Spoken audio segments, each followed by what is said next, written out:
એને બધી ખબર છે આ દુનિયા શું કરે છે. મારું નામ લે છે એ ખબર છે, મારા નામ ઉપર ધતિંગ કરે છે એ ખબર છે, મારા નામ ઉપર આવડા આ ખિસ્સા કાતરે છે એ ખબર છે, પાપ કરે છે એ ખબર છે. ઘણી જગ્યાએ અમારે પ્રોગ્રામ હોય ને પછી ગાયોના ઘાસચારા હાટું પ્રોગ્રામ કરવાનો છે. અમારે નારાયણ બેજાર હોય ત્યારે એમ કે ગાયોના હાટું તે પછી ખૂંટિયાનું શું થાય છે, નકરી ગાયોના જ પ્રોગ્રામ અને વાતે સાચી નહીં. જ્યાં આ તમે વિચાર કરો કે અમે પ્રોગ્રામ કરી, અમને પ્રોગ્રામમાં બોલાવે તો બધી આવા ધર્મના સ્થળ હોય ને, ખિસ્સા કાતરું કંઈ ભજન કરાવવાનું નથી. કાં ક્યાંય મંદિર બને છે, કાં ક્યાંય પ્રતિષ્ઠા છે, કાં ક્યાંય અમારે સોરો બનાવવાનો છે, કાં કે ગાયોના ઘાસચારા માટે. પણ હવે અમારું પછી ઘાસ કોણ લઈ દે? એટલે અઘરું છે. મારો કહેવાનો અર્થ ઈ જાડેજો સતી તોરલની વાત કરીને એમાં એ બાપુ 4 લક્ષ લઈને આવ્યા: ધર્મ, અર્થ, કામ અને મોક્ષ. અને જેસલની ઝૂંપડી પૂછતા પૂછતા આવે અને અહીંયા આવીને કીધું કે જેસલની ઝૂંપડી, કે હા પધારો બાપુ, તોરલ છે કરે. અને કીધું કે અમારે હરિહર કરવું છે. બાપુ એક મુઠ્ઠી દાણા નહોતા. આનું નામ ભગત. આ પ્લેનમાં ફરે એ કલાકાર. ભગતને ઓસર્યું હોય, વાયલા પડાળ લગભગ હોય જ નહીં. ભગતને બાપુ હારા જોડાય ન હોય. સતી તોરલ વિચાર કરે, મુઠ્ઠી દાણા નથી, આ સાધુને કેમ જમાડવા? બાપુને કીધું બાપુ ઘડીક બેહો, થોડીક વસ્તુ લેતો. એમ કે બજારમાં નીકળી જાય અને બજારમાં જાય, વિચાર કરે ક્યાં જવું, શું કરવું. એમાં સધીરની દુકાન દેખાણી. સધીરની દુકાને જાય અને માંગણી કરી કે મારા ઘરે 4 સાધુ આવ્યા છે, સીધું આપો ને, જેસલ આવશે હું તમને તમારી પાસે મોકલીશ, પૈસા તમારા ભરી દે. અને સધીર બાપુ અજુકતી માગણી કરે. આપ જાણો છો બધા. અને એ અજુકતી માગણી કરી સતી તોરલના રૂવાડા સમ સમ સમ સમ સમ ખડા થયા. એક જેસલના વચનને ખાતર વચને માર્યા મરી ગયા, જેને વચને છોડ્યા રાજ. એક વચને જેને વિચાર્યા એના સુધીરા ગાજ. કે જેસલનું વચન છે ને, એ કે આ દેહ જોવે છે ને, હું રાતે તને હોંપી દઈશ, પણ અત્યારે સીધું થાય એટલું સાધુને આપ. મારો આ હાડ માંસના કોથળાનો તને શોખ છે, એ હું તને રાતે હોંપી દઈશ, પણ તું અત્યારે સીધું લઈને મારા ઘરે બાવલિયા ભૂખ્યા બેઠા છે. સીધું લઈને આવે, સાધુને જમાડે, સાધુ નીકળી જાય. જેસલ આવ્યા અને સતી તોરલ તૈયાર થઈને નીકળ્યા. જેસલ પૂછે છે ક્યાં જાવ છો? આખી માંડીને વાત કરી. સધીર વસ્તુ નહોતો આપતો ને, એને હું વચને બંધાણી છું, મારે જવું પડશે. તેદી બાપુ આ કચ્છનો બારોટિયો, કાળો નાગ કહેવાય, એ બરફની પાટ ઓગળે ને એમ રહ રહ રહ મીડો રોવાઓ. તોરલ ને જાડેજો કહેશે કે તોરલ તું મને એક દી જો આ તલવાર ઉપાડવાની રજા દે ને, આખા અંજારમાં જો વાણિયાનું બી રહેવા દઉં તો હું ગરાઈશ એના પેટનો નહીં. એક દી મને તલવાર ઉપાડવાની રજા દે. ત્યારે સતી તોરલ કહેશે કે જાડેજા આ તો હજી પહેલી ઉપટ છે, આમાં તો ઉપટું જ આવશે, ઈ કરવું હોય તો આ મૂકી દો. એટલે બાપુ ભક્તિમાં મારો કહેવાનો અર્થ કે ભરોસો, સવારામ બોલ્યા ને, ભજનના ભરોસે રેજી અંતે ઈનર ઓપશે, અમર બીજક જેને હાથ લાગ્યો એને કાળ કેમ લોપશે. આની યારે ભરોસો હોય ને તો જ બાપુ ભજનના માર્ગે સડજો, નકર હું તો ના પાડું છું. આ દુનિયા તમારા સાંભળા તોડી નાખશે. આ દુનિયા કઈ એટલી બધી ઈ વાહ વાહ કરે, પાછા ઈ ના ઈ કે જેદુનો રાયડો ઉપાડતો એ થયું કેન્સર, પડ્યો દવાખાને. આ વખાણ કરે ઈવડા ઈ ની જ કહેવાના છે. અમે તો બાપુ એક ઈશ્વર પાસે એવી અરજ કરી છે કે અમારી પાસે જે સંતોએ આપી વાણી ઉજળી કરવાનો આવો જ્યાં મોકો મળે છે એ જ મોટી વાત છે. બાકી અમારે કોઈને વેરાગ લગાડવો નથી. આમાંથી તમને અમુક વાતો અમે કરી, એમાં જો મગજમાં બેહતું હોય માર્ગે સડે. અને હું તો સુખી થવાની 2-3 દવાઓ તમને વગર પૈસાને દેખાડું થવું હોય. પહેલા તો જો પહેલી દવા એ કે એક તો જાણે વ્યસન ન હોવું જોઈએ, તમે સુખી થઈ જાઓ. અત્યારે વ્યસન વગરનો આમાં લગભગ કોઈ ન હોય એવું બને. ઊંચી આંગળી કરો વ્યસન ન હોય એવા હોય જ બાપુ. બીડી કમાવો, કચા કે અફીણ કે દારૂ ગમી કાંઈક તો હોય જ. અત્યારે આપણી દુનિયા બાપુ જે વ્યસનમાં જે પૈસા નાખે છે, અને એક આ મોબાઈલ જરૂરી છે પણ વાપરતા આવડે તો ધંધે લગાડી દેવું. અત્યારે હારા કલાકારો બિચારા આમ કરીને બે જાય, કેટલાય દબાવે. તમે આ આવું બોલ્યા હતા, તમે શું સમજો છો? અરે હારા કથાકારો પર વળી ગયા, મોબાઈલ દી ઉઠાડ્યો. એટલે જ અમે પ્રોગ્રામ પતે ને એટલે બધાને કહેવી છે ભૂલ ચૂક તમે માફ કરજો.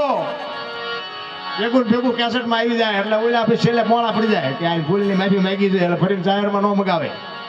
અરે બાપુ આ અત્યાચાર ને જુલમ ને હિંસા ના આતંકવાદ ફાટી નીકળ્યો. એમને કોકને વિડીયો મોકલો ને કે હમાર્યો આવડા આ તો ગાણા ગાય છે, કદાચ જીભ છે, કદાચ આઘું પશુ બોલી ગયા હોય અને એની પાસે આ માફી મગાવીને શું કાઢવું છે તમારે? હું એવું નથી કહેતો કે નહીં ભૂલ થઈ હોય, કોઈ કલાકારની કોઈ કથાકારની ગમે એની કદાચ બની જાય, આ હું બોલું છું એમાંય કદાચ મારી ક્યાંક ભૂલ થઈ જતી હોય, પણ એનો અર્થ એવો તો નથી જ તેને કે ભલા મને જાહેરમાં માફી. અને જે ભજન વાળો હોય ને બાપુ, એ તો બાપુ જાહેરમાં માફી માગતા શરમ, કારણ કે એ મરી ગયેલો હોય રામ, એને કાંઈ હોય જ નહીં. હું તો તમે અત્યારે ગયો કે દરબાર માફી માગો ને જો બે હાથ જોડીને માફી ન માગું ગરાય છે એના પેટનો નહીં. તમને તમારે જો મને માફી મગાવી હોય અને જો અત્યારે તમારી સામે, કારણ કે બાપુ આ મરી ગયેલાનું કામ છે. આમાં હવાવાળાનું મેં હમણાં કીધું એમ કામ જ નથી, હવાથી ના થાય જ નહીં. અમારે બસ ભજન કરવું છે, તમને ભાવે કે ન ભાવે, સારું લાગતું હોય ભલે વિડીયો ન મોકલતા, ન સારું લાગતું હોય બીજી વખત ન બોલાવતા, બસ વાત આટલી. બાકી તો દુનિયા છે ને હાથીની અંબાડીએ ચડાવી દે ને બાપુ ઉતારીને ગધાડા ઉપર બેહારી દે, કોઈ ભરોસા નથી રામ. જીવન મળ્યું છે, કંઈક માણસને માણસ જો ઉપયોગી ન થાય કાંઈ નહીં, પણ નડવાનું ન કરતા. પડેલો માણા હોય ને એને બેઠો ન કરો કાંઈ નહીં, પણ ધક્કો મારીને હેઠો ન નાખતા. એક સુરદાસ હતો ને, સુરદાસ હાથમાં આમ દીવો લઈને ફાનસ હાથમાં હતો ને બિચારો ફરતો હતો. તો એક કોઈ ખારો ડાયો માણા છે ને એને પૂછ્યું, એ કે સુરદાસ તમને દેખાય છે? તો કે ના દેખાતું નથી. તો હું દીવા લઈને રખડો છો? દેખાતું ન હોય તો દીવાની જરૂર શું? એ કે આંખું વાળા મારી યાર ભટકાઈને તેમાં દીવો રાખું છું. 1 લાખ રૂપિયાની વાત હોય એવું નથી લાગતું? એ કે મારે આંખું નથી, પણ આંખું વાળા ચેક મારી યાર ભટકાય છે ને મને હેઠો નાખે છે. આ દીવો હોય તો ભાળે મારી યાર ભટકાય ઠીક. અરે બાપુ જીવન જીવવાની વાતો તો કંઈક આવી ઝીણી ઝીણી વાતોમાં બાપુ જીવનનું પરિવર્તન થઈ જાય રામ. પણ હવે કોઈ સાંભળવા રાજી નથી, શું કરવું? મારો કહેવાનો અર્થ એ છે, સગાળસાની મેં વાત કરી, તમે વિચાર કરો કે સગાળસા વાણિયાનો દીકરો ઊંદડું મારી શકે? દીકરો કાપ્યો હોય છે ને ભરોસો કેવડો હોય છે. અને ઠીક છે મને ને તમને ખબર હોય કે આ બેઠો હોય ભગવાન છે, તો આપણે કદાચ કંઈક અખતરો કરવી, પણ સગાળસાને એવી ખબર નહોતી કે આ રહ્યો ભગવાન છે. વાણિયો બાપુ ખિસકોલું ન મારી શકે, એને દીકરાને કાપ્યો હોય છે. આની બાપુ ગાંઠ કેવડી વળી ગઈ છે.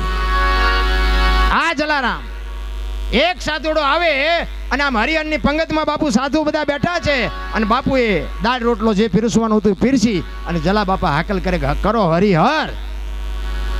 એક સાધુ જમતો નથી એટલે જલા બાપા ન્યા જઈને કહે છે કે બાપુ હરિહર ચાલુ કરો. એ કે ચાલુ તો કરું, પણ તું મને કંઈક દક્ષિણામાં જો આપ તો કરું. એ કે બાપુ મને જે મળશે હું આપીશ. એ કે 2 રૂપિયા 5 રૂપિયા વાળો બાવો હું નથી.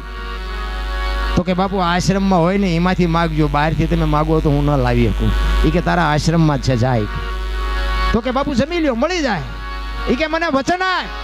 અને તેથી બાપુ આ ભારતનો સંત એમ કહેતો હોય કે બાપુ આ ધરતી સૌરાષ્ટ્રની છે, આ વચન માગવાના ન હોય. તમે એમ કહો કે જલારામ તારું માથું જોવે અને જો બીજી મિનિટ થવા દઉં તો મારી માનું ધાવણ લાજે. બાપુ જમી લ્યો, આ વચન માગવાના ન હોય રામ.